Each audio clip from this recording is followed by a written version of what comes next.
we got to talk about this humongous. I don't know what to call it. A little bit of a stall with Netflix, reported by the New York Times, at least before I'm getting it. So Netflix apparently this week lost 200,000 subscribers. Yeah. And on top of that, lost 35 or went down 35% in its market share, and also lost like $50 billion as well in its market. Yeah. So I'm like, whoa. It's not to cut you off. You're still going through the news. Keep going. But it's like that's incredibly important for a company like Netflix. Netflix doesn't work like other studios. No. Netflix gets its money because it's valued so high. It also wasn't a studio before. Right. So Disney's making money from their theme parks. Universal's making money from their theme parks. Warner Bros. Has a bunch of sports deals and other things that they're making money from.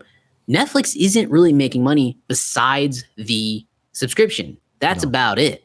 No, but they spend a shit ton of money on a lot of stuff. So to lose the valuation like that, you lost 35% in your stock, but you also lost $50 billion in value. That's a massive blow. So go ahead and continue. Massive. No, that's that's great point. All great points. Can't understate how massive that is to them. This is that to be said. All this news, Netflix is not going anywhere anytime soon. That being said, I think it has a greater implication on streaming in general, and that it's not some easy cash cow that we figured out. Not anymore. This is a big red flag for streaming in general. And just a little bit more backstory on this a little bit too, is that the company has come back to say, this happened. They're handling it pretty well in terms of their in terms of their PR.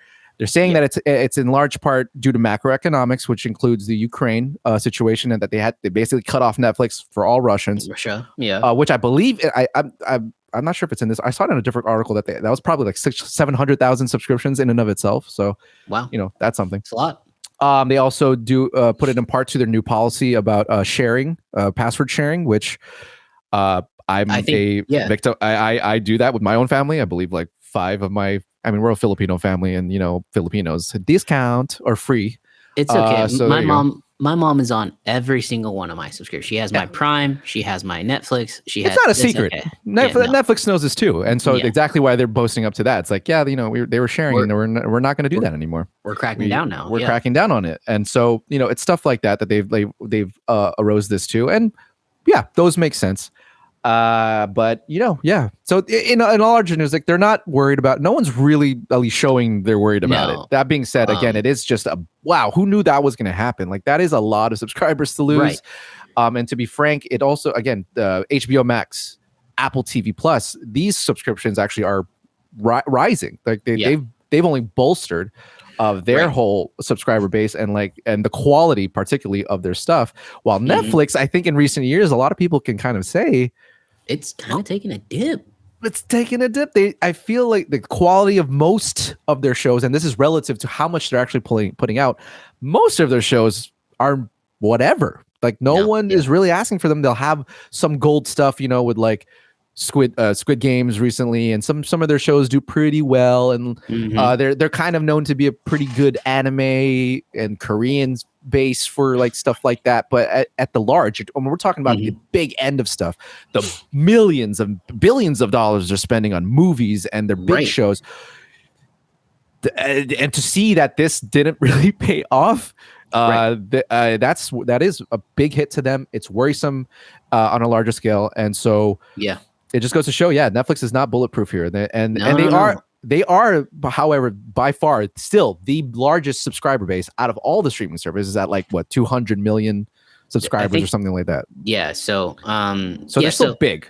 Yeah, they're big. They're still the biggest in the game. Worried, they're not worried yet, but it is something to be worried about, and I'm sure they're already projected it and that they're gonna fix it. But wow, what a loss! So what do you have to say else about that? I mean, for starters, I'm not surprised. Another thing that they said that you didn't mention is that they did hike their prices up to $20 a month. That's a lot of money. I winced. I was like, I said, I don't know. And look, HBO Max is $16.99 a month. So, $15.99 a month. So $16, so it's $16 a month. Yeah. But HBO Max, you're getting the Batman streaming on HBO Max already. Yeah, it's great. And the quality of HBO Max shows has consistently been this, where the quality of Netflix shows are, it's a bit more of a roller coaster. You're seeing the disparity now between how these experienced studios who've been doing this for ages, right? And how they're spending their money on smaller but higher quality, while Netflix is like throwing more money at not so great stuff. It's like so now you're seeing it. That's super important thing to remember. Yes. Also, like they also said that they're going to lose another 2 million probably before the end of the year subscribers. That's a lot. No, actually, I think they said they were going to lose 2 million in July, like up to July, April to July. Oh, which is that's what I think I saw. It's bad. It's bad news. But yeah, it's not the most surprising thing. You raised your prices to $20. You're going to stop locking down on password sharing, which that means more and more people are just going to stop subscribing. Yeah. And then when you go up against the other streaming services, Disney's $7.99 a month. Apple TV Plus is putting out banger after banger after fucking banger of TV shows. I agree. Right? Like everyone's telling us about Servant. Everyone's Severance. Ted Lasso. They did a musical one that was so funny and stupid with Keegan-Michael Key that I highly recommend. Slow Horses, I heard, is really good. Is it Slow Horses? Yeah. Not to mention Coda. Really good. Yeah, Coda. Yeah, they just won. They won. That's a big one. Netflix has been gunning for the Best Picture win, and they can't get it. And here we go. Coda, like one of their first tries. Apple TV, right. And by the way, Apple TV was not a content maker either before, and now they just got their freaking best Oscar. But again, Best Picture. You can essentially look at Apple TV Plus as a write-off for Apple because they have so much cash. Of course, yeah. So that's nothing to them. Apple TV Plus is $4.99 and it can stay at that price point. Yes, Disney's $7.99 stays at that price point. For like $13.99, you can combine Hulu and ESPN into that. Right. Warner Bros. So HBO Max, they just partnered with Discovery. All that Discovery Plus is $5.99. It's going to get blanketed all into HBO Max. So all that content, you're going to get all that documentaries, those food shows, it's all going into HBO Max. And then Paramount Plus they've got that like Tyler Sheridan. They've got their corner, Yeah. So I don't know how Netflix is able to keep up and not continue to lose. It's going to be incredibly challenging for them for the next couple of years. It's rough. It's going to be rough for them. They have to really reevaluate their things. And to be fair, they've already talked about doing side revenue. You mentioned before, they only have basically one piece of revenue right now, and that's subscription based. So, and they know that. So they're actually trying to get into like the gaming business. They're looking for these sort of side revenues to get other places because they know that this is not going to sustain. They've also mentioned I forget what his name is from the article, but they've also looked into doing a tier-based system, a further tier-based system that it's like ad supported. With ads. They were historically known to not ever want to do ad support. But now they're starting to see that they might have to do so they can bring their subscription price down. And granted, I would agree with that. If you can bring that 20, like I think 4K is 25. Is it? Is 4K 20 or 25? I think 4K is 25. I think it's 25. Because I stopped doing 4K. I was like, you did? No. Yeah, no, I'm still on it. And dude, that's killer. That's starting to get killer. Because before it was a great deal. It was like $15 or something, or $20. Right. And like, now it's like 25. I'm like, fuck, dude. That's a big chunk of change for people, especially if you start locking down passwords, because like, the world rent's going up. A gallon of milk is like gas, $5 bucks. Gas is like going to fucking Mars. So it's a lot of money to ask people to spend when they can say, well, I can watch most of the stuff on Disney, or I can just watch this or that. So I would agree. It's a rough time to be Netflix, but I feel like Netflix had to know this was coming. Yes, these studios, when the studios figured out that the future was streaming, like they had to go, fuck. We gotta get some good stuff out here, and they did it. Netflix still does have good stuff, but it's not the most surprising news. I think they're gonna have to start. I think they need to start spending less. Like one of them is they got to stop pushing so much money into like a multitude of content because it's just not working. They spent $225 million on Red Notice. Oh, so $225 million in Red Notice. To put that in perspective, the Eternals cost Marvel $185 million. It still went on to gross $300 to $400 something million. Yeah, sure, of course. So it wasn't it didn't do what you hope Marvel movies banger do, numbers, yeah. But it regrossed its budget. Didn't cost them anything. Right. They didn't lose any money. Right. That's $225 million. Most of it's lost. Yes. You're not getting like. That's a big thing. Like, it's not sustainable. Like, it's pretty clear that whole thing is not going to be sustainable for Netflix. And so, yeah, they're going to have to think of a new way. Yes. And that is really just take it back a notch, man. Yeah. You got to understand that people are really not watching these like very obscure productions you just put out randomly. And quite frankly, here's another thing. Their marketing is not. They don't have the kind of marketing power like these other studios have either. And so I would argue that their marketing is not doing a great job of putting these out, because half the time I don't even know what the hell they even put out. I just see it on the queue. I'm like, what the hell is this? Like, I didn't know that was making that. I don't even know what it is.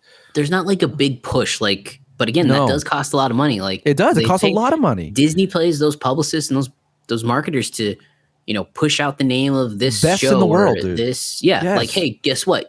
We've worked in it. We'll get an email saying, we see it all the time. So-and-so trailer coming Monday. But so the whole team, everybody at like Rotten Tomatoes will be ready for the trailer to come.